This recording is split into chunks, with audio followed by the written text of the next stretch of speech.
Trending star Khesari Lal Yadav के सहयोग में आए अजय देवगन। तो क्या है वीडियो की पूरी खबर आपको डिटेल में बताते हैं। उससे पहले अगर हमारे आप चैनल पे नए हैं तो हमारे चैनल को सब्सक्राइब करें, वीडियो को लाइक करें। जी हाँ दोस्तों, बता दें खेसारी लाल यादव के जो कि एक भोजपुरी में विवाद चल रहा है, जो कि काफी ज्यादा जो कि विवाद छेड़ चुका है।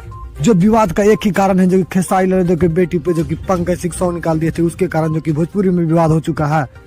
उसी को देखते हुए जो कि अजय देवगन ने अपना एक लाइव में आकर और खेसारी लाल यादव को सहयोग करते हुए नजर आ रहे हैं। कहीं न कहीं जो कि और कलाकार भी खेसारी लाल यादव के सहयोग में आ रहे हैं। और बता दे खेसारी लाल यादव के बेटी पे जो कि सॉन्ग पंकज सिंह एक बार और निकाले थे, उसके कारण जो कि विवाद हो चुका था और वो जो कि विवाद खत्म भी हो चुका था। उसके कारण जो कि फिर पंकज सिंह ने खेसारी लाल यादव के बेटी पे सॉन्ग निकाल चुका है, जो कि भोजपुरी में विवाद हो ही चुका है। जो कि पवन सिंह पे भी जो कि एक से एक जो कि गाना निकल रहा है, उसके विरोध में ही खेसारी लाल यादव के बेटी भी जो सॉन्ग निकाले हैं, उसके कारण जो कि खेसारी लाल यादव काफी दुखी देखने को नजर आ रहे हैं।